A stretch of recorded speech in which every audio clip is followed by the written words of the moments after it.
Mga biday, sa magandang oras po sa lahat. Welcome po sa aking channel. Nako, hindi talaga nadadala po, mga kabida. Ito hong mga mababatas po natin, sa kabila po ng mga pambabatikos, dahil ho sa kaliwat ka ng insertions po mga kabida, sa mga panukalang budget, hanggang ngayon, hindi ho tumitigil. Patuloy ang mga insertions ngayon mga kabida, habang dinidinig, binabalangkas po ito hong panukalang budget for 2026, Diyan po sa Kamara at Senado, mga kabida. Eto, babasahin ko lang po ito hong article ng Ang Balita ngayon, Hari at Reyna ng 2026 DPWH budget insertions. Ayan, tanong po yan, Ibinunyag ng Philippine Center for Investigative Journalism or PCIJ ng 6th District ng Isabela na kinatawan ng bagong halal na House Speaker na si Representative Pausino Bojidi III ang tumanggap ng pinakamalaking budget insertions sa panukalang 2026 Department of Public Works and Highways budget. Ayan. Ayon sa ulat ng PCIJ, umabot sa 23 billion pesos ang DPWH insertions ng distrito ni D. Sa National Expenditure Program o NEP, 1.1 billion pesos lamang ang orihinal na nakalaan. Ngunit matapos aprobahan ng Kamara ang bersyon nito ng 2026 budget, lumobo ang alokasyon sa 3.8 billion pesos mahigit. 3 beses ng paunang pondo, mga kabida. Okay? Kasunod dito, ang mga distritong kinatawan ng magkapatid na si Representative Micaela Swansing ng Nueva Ecija na siyang chairperson naman, mga kabida, ng House Committee on Appropriations, at Representative Bella Swansing ng Sultan Kudarat na pumuesto sa ikalawa at ikatlo na may pinakamalaking pagtaas po. Okay? Sa Nueva Ecija, ang distrito ni Micaela Swansing ay meron pong 1.6 billion pesos sa NEP na umakyat sa 3.4 billion pesos matapos ang deliberasyon sa Kamara. Samantala, ang distrito ni Bella Swansing ay nakatanggap ng 3.9 billion pesos sa DPWH, bunsod ng 1.6 billion pesos na budget insertions, ikatlo sa may pinakamalaking pagdagdag. Muling inilantad ng ulat ang laki ng impluwensya ng Kamara sa paghubog ng pondo sa infrastruktura, lalo na sa DPWH, at ang tanong kung paano at kanino napupunta ang pinakamalaking dagdag sa budget. Yun yung malaking tanong po, mga kabida. Hindi talaga nadadala ito kung mga mababatas po natin. Although, legal po, mga kabida, ang insertions. Hindi ho pinagbabawal po ng ating batas, mga kabida. Pero yun nga, mapapatanong ka, mga kabida, saan po mapupunta yan? Okay? Kung DPWH budget po, mga kabida, At saka, bakit po, sa lahat po ng mga insertions, bakit DPWH halos? Okay? Ano ba talaga ang nasa DPWH po, mga kabida, Bakit hindi po sa Department of Education? Bakit hindi po sa Department of Agriculture, Okay?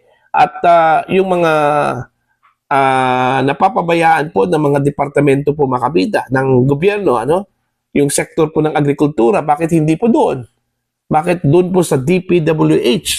Okay? Yun yung malaking tanong po mga kabida. Infrastruktura. Okay? Pag sinasabi mong infrastruktura, hindi po kilala po ang Marcos administration po, mga kabida, pagdating ho sa infrastruktura. Pero nakapagtataka po, bakit po malaki po ang budget pagdating ho sa infrastruktura? So, dito pa lang, mga kabida, makikita mo na talaga yung influence po ng Kamara, Okay, pagdating ho sa mga budget insertions. Alright? I don't know kung ano po yung magiging resulta dyan po sa BICAM, mga kabida.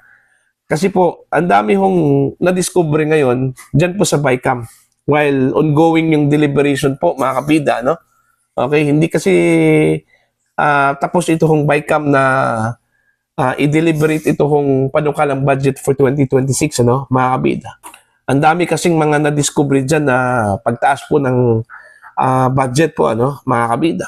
Like for example, yung na-discover po ni Congressman Leandro Leviste, ano, mga kabida, na meron paglobo po ng budget, ano, insertions ng Senado, okay? Mula sa 16.4 billion pesos, naging 32 billion pesos po ang paglobo po mga kabida ng insertions ng Senado, ano po, mga kabida. So wala hong mapipili dito ho sa dalawang kapulungan, ano, mga kabida. Okay? May mga insertions. Kaya yun yung tanong ko po mga kabida, no? Kasi po parang naging kalakaran na po mga kabida yung insertions. Alright? May insertions na sa bawat kapulungan po mga kabida, pagdating po sa Bicameral Conference Committee, nagkakaroon pa po ng another insertions, ano? Okay? Kaya nga, ewan ko po kung ano ba, systemic na ba ito, mga kabida, o talagang matitigas talaga yung ulo ng ating mga mambabatas po, ano?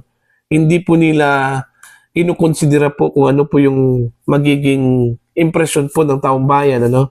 Kasi ngayon, hindi po katulad po noon, mga kabida, na pwede po nating itago yan, ano? Lumalabas talaga yan, ano? Mga kabida, given the technology po natin ngayon, social media na po tayo, ano? Tsaka pangalawa, madaling i-access po yung mga dokumento dyan po sa budget, ano?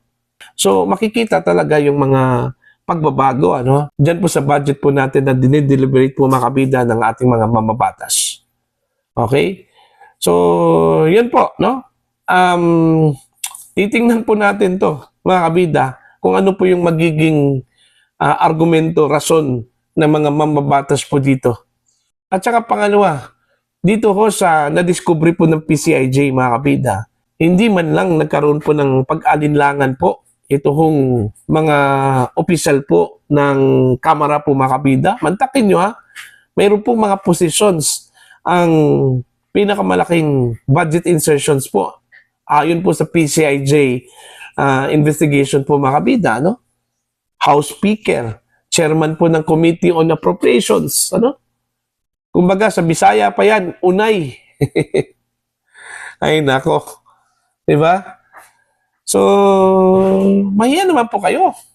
Okay? Okay lang sana yung ang malaking insertions, yung wala kong posisyon.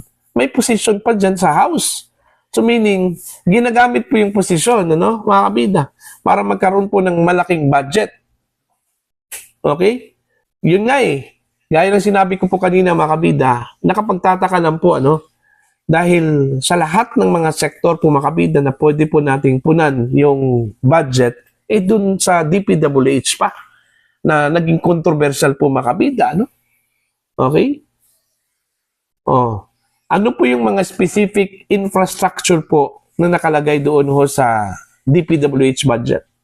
Okay, kung sasabihin po natin na flood control, tinanggal na nga ng Pangulo yung flood control projects yung budget di ba? Oh. See? So, ito, dapat busisihin talaga, no? Pagdating ho dyan sa Bicameral Conference Committee, mga kabida, hindi ho pwedeng makalusot yung mga ganong insertions, ano, mga kabida. Okay? Gaya ng sinabi ko po kanina, hindi po bawal ang insertions po, mga kabida, pero dapat justified yung insertions na yan. Bakit ganun tapos tatlo lang po yung mga mababatas na binabanggit po natin ngayon Hindi pa po kabilang yung iba pang mga mababatas po natin. Diyan po sa House of Representatives, nasa 300 lawmakers yan dyan. Hindi pa po kasali ito hong mga senador. O kung ito lahat merong insertions, mga kabida, ano nang mangyayari po sa budget po natin kung lahat po sila merong insertions? Diba? Kasi hindi po pinagbabawal Okay? Allowed po sa batas po natin, ano? Okay? So dapat, bago ho yan mapunta doon sa opisina ni Presidente Bongbong Marcos, dapat susuriin yan. Okay? So yun lang po, mga kabida. Marami hong nababahala po dito sa walang pakundangang insertions dyan po sa panukalang budget po natin, ano, mga kabida. Siguraduhin lang talaga ng mga mamabatas na yung mga insertions na kanilang ginawa, mga kabida, justified yun, ano. Meron pong papupuntahan, mga kabida. Baka naman po, dun po sa bulsa po ng iilan, pumupunta yung insertions na yan, ano, mga kabida. Na yan, hindi na po natin matatanggap. Okay? Nabudol na po tayo ng 2024, 2025 national budget. Hindi na po natin hahayaan na mabudol po tayo sa 2026 national budget po, ano, mga kabida. Pera po natin yan. Meron po tayong karapatan, ano, na busisihin kung saan napunta yung ating pera. Yung buwis na binabayad po ng bawat Pilipino, mga kabida, no? Okay? Kailangan po nating malaman kung ito ba ay napunta doon po sa mga proyekto na para sa mga Pilipino o napunta doon ho sa bulsa ng iilang mga kandidato, ng iilang mga politiko. Okay? Para po sa inyo, ano po ang inyong komento at pananaw ho dito? Please comment down. Sa mga hindi pa po subscriber sa channel, please subscribe, just click the subscribe button, click the notification bell, click all para updated po kayo mga kabida sa aking mga uploads. Maraming salamat po sa inyo lahat.